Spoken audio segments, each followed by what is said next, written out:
యాదగిరిపల్లి గ్రామ ప్రజలందరికీ నా యొక్క నమస్కారాలు. నేను బుగ్గ శ్రీకాంత్, 2వ వార్డు బీజేపీ పార్టీ అభ్యర్థిగా నేను గడప గడప ప్రచారం నిర్వహిస్తున్నాను. ఈ ప్రచారం నిర్వహిస్తున్న తరుణంలో ప్రజల నుంచి నాకు మంచి స్పందన వచ్చింది.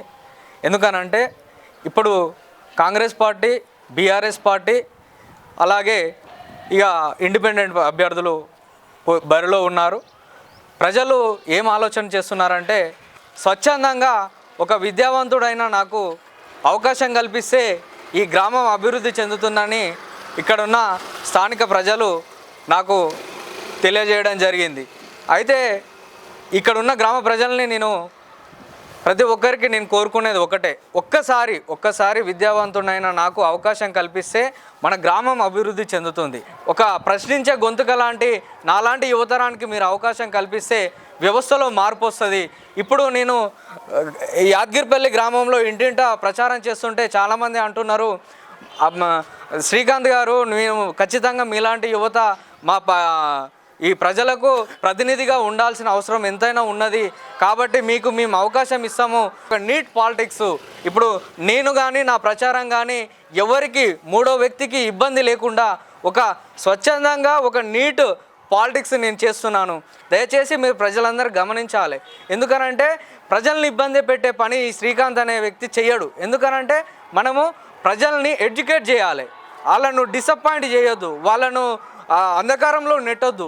ఈరోజు యాదగిరిగుట్ట డెవలప్మెంట్ పేరుతో యాదగిరిపల్లిలో ఉన్న రెవెన్యూ మొత్తం గుట్ట డెవలప్మెంట్ కోసం కేటాయించారు.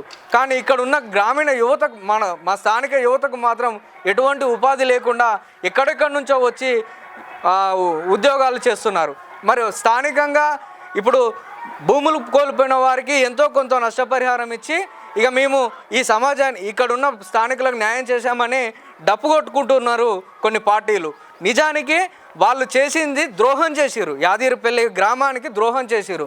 అది ఏ విధంగా చేసిరు అని అంటే, ఉద్యోగాల విషయంలో కావచ్చు, ఇక్కడున్న వ్యవసాయ భూములే కావచ్చు, ఇక్కడున్న వనరులన్నిటినీ దుర్వినియోగం చేసి ఈరోజు యాదగిరిపల్లి గ్రామానికి ఎటువంటి ఉపయోగకరం లేకుండా ఈరోజు మనకు ఈ డెవలప్మెంట్ చేసిరు. కానీ దాన్ని మనము పూర్తిగా దెబ్బ కొట్టే విధంగా మనం ఒక్కసారి ఓటు బ్యాంకు తోటి ఒక విద్యావంతుడైన నాకు అవకాశం కల్పియండి, కమలం గుర్తు నుంచి 2వ సీరియల్ నెంబరు, నా పేరు శ్రీకాంత్, మీరు ఒక్కసారి అవకాశం కల్పిర్రి, వ్యవస్థను మార్చడానికి మీరందరూ నాతో భాగస్వాములు అవుతారని అందరికీ నమస్కారాలు తెలియజేసుకుంటున్నా. నాకు ఒక అవకాశం కల్పియనని నేను ప్రజల్ని వేడుకుంటున్నా. నేను ఒక తెలంగాణలో పేరుగాంచిన విశ్వవిద్యాలయం వరంగల్ కాకతీయ యూనివర్సిటీలో నేను ఎంఏ చదువుకున్నాను. అయితే ఇక్కడ పరిస్థితులు, ప్రభుత్వం యొక్క పాలనా విధానం ఏ విధంగా ఉండాలో దాని మీద పూర్తి అవగాహన ఉన్న వ్యక్తిని నేను. మీరు ఇప్పుడున్న అభ్యర్థులందరినీ పరిశీలన చేయండి, శ్రీకాంత్ అనే వ్యక్తిని కూడా పరిశీలన చేయండి. ఎందుకనంటే ఒక నీట్ ప్రొఫైల్ తోటి నేను ఈరోజు ప్రజల ముందుకు వచ్చిన. ప్రజలే స్వయంగా నాకు ఫోన్లు చేసి, ఇప్పుడు నిలబడ్డ క్యాండిడేట్ల కంటే నువ్వు బెటర్ క్యాండిడేట్వి, నువ్వెందుకు సైలెంట్గా ఉంటున్నావు అని ప్రజల నుంచి నాకు ఫోన్లు వస్తేనే తప్ప నేను పోటీలో ఉన్నా. అది కూడా ప్రజలకు సేవ చేయాలి. ఎందుకనంటే చదువుకున్న వ్యక్తి ఇంట్లో కూర్చుంటే వ్యవస్థ దోపిడీకి గురవుతుంది. ఆ వ్యవస్థను పూర్తిగా మనం నిర్మూలించాలనంటే చదువుకున్న విద్యావంతుడు సమాజంలోకి ముందుకు రావాలి, ముందుకు వస్తేనే వ్యవస్థ బాగుపడుతుంది అనే ఒక దృఢ సంకల్పంతో నేను ప్రజల ముందుకు వచ్చిన. ప్రజల్ని నేను ఒక్కసారి అవకాశం కల్పియండి ప్రజల్ని కోరుకుంటున్నా. మన యాదగిరిపల్లిలో ఇప్పుడు యాదగిరిగుట్ట మొత్తం చూసుకుంటే డెవలప్మెంట్కి దూరంగా ఉన్నది యాదగిరిపల్లి. అయితే ఒక చదువుకున్న విద్యావంతుడుగా నేను ఈ గ్రామానికి ఏం చేస్తే బాగుంటుంది అనేది నేను మేనిఫెస్టో రిలీజ్ చేసిన. ఆ మేనిఫెస్టోలో క్లియర్గా యాదగిరిపల్లి స్థానికులకు ఆలయ ధర్మకర్త హోదా రావాల్సి ఉన్నది. అలాగే ఇక్కడున్న టెంపుల్ డెవలప్మెంట్లో 70 నుంచి 80% ఉద్యోగాలు, ఉపాధి అవకాశాలు యాదగిరిపల్లి స్థానికులకు ఇవ్వాల్సి ఉన్నది.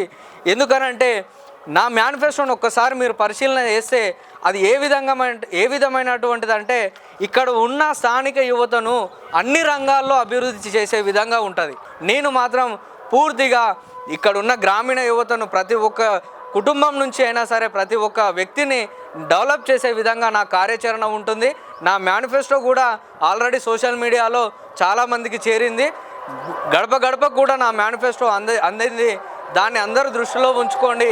కాబట్టి నాకు అవకాశం కల్పించాలని నేను కోరుతున్నా. నిజానికి గవర్నమెంటు ప్రతి వృద్ధాప్యునికి పింఛన్ ఇవ్వాలి. అది ఆసరా పింఛన్ అనేది ఎందుకు ఇస్తారని అంటే, ఒక తన జీవితకాలం మొత్తం వృద్ధాప్య దశకు చేరుకునేసరికి అతన్ని ఆదుకునే నాదుడు ఉండడు కదా, దానికి ప్రభుత్వము భరోసాగా పెన్షన్ అనేది వృద్ధులకు అందజేస్తుంది. ఆ పెన్షన్ తీసుకునే క్రమంలో కూడా వాళ్ళు క్యూ లైన్లో నిలబడి వాళ్ళు ఇచ్చినప్పుడే తీసుకోవాలి, వాళ్ళు పిలిచినప్పుడే పోవాలి. ఈ సమస్య కూడా వృద్ధులలో చాలామంది చూస్తున్నాను. దాన్ని నేను ఏం చేద్దామని అనుకుంటున్నా అంటే, మీ ఇంటికే ఆ పెన్షన్ అందే విధంగా ఒక కార్యాచరణ రూపొందించి పెన్షను ప్రతి ఒక్క ఇంటికి వచ్చి ఎవరైతే అర్హులు ఉన్నారో వాళ్ళకి అందజేసే విధంగా నేను కార్యాచరణ సిద్ధం చేసుకున్నా. అలాగే ఇప్పుడు దగ్గర 3 ఏండ్ల నుంచి పెన్షన్ కోసం దరఖాస్తులు పెట్టుకున్న వారికి ఒక్కరికి కూడా పెన్షన్ అనేది అమలు కాలేదు. దాన్ని కూడా నేను జిల్లా యంత్రాంగం దృష్టికి తీసుకెళ్ళి ఖచ్చితంగా ప్రతి ఒక్కరికి అర్హులైన వారికి పెన్షన్ అందజేసే విధంగా నేను కృషి చేస్తానని ఈ సందర్భంగా మీకు తెలియజేస్తున్నా.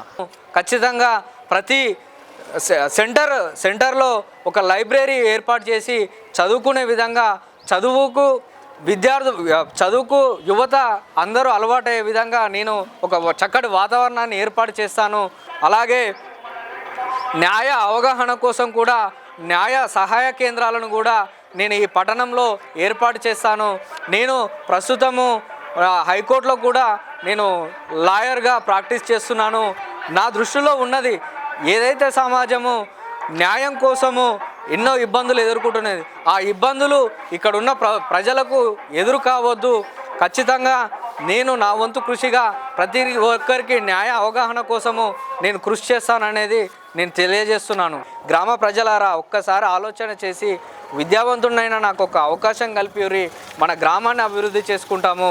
అలాగే ఇక్కడున్న ప్రతి సమస్యను క్లియర్గా స్టెప్ బై స్టెప్ ప్రతి ఒక్క సమస్యను సాల్వ్ చేసుకోవడానికి నిరంతరం నేను కృషి చేస్తాను.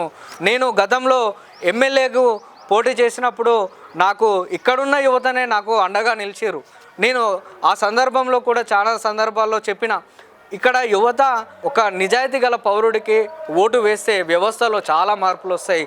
ఆ మార్పు ఏ విధంగా ఉన్నదంటే, మనము పొద్దున్న లేస్తే ఎన్నో దుఃఖాన్ని అనుభవిస్తున్నాము. ఆ దుఃఖాన్ని మొత్తము తొలగించే రీతిలో నేను పాలన యంత్రాంగాన్ని నేను నిర్మించబోతున్నాను. కాబట్టి నాకు అందరూ సహకారం చేయండి, నాకు ఓటు వేయండి అనేది నేను గ్రామ ప్రజలను వేడుకుంటున్నాను.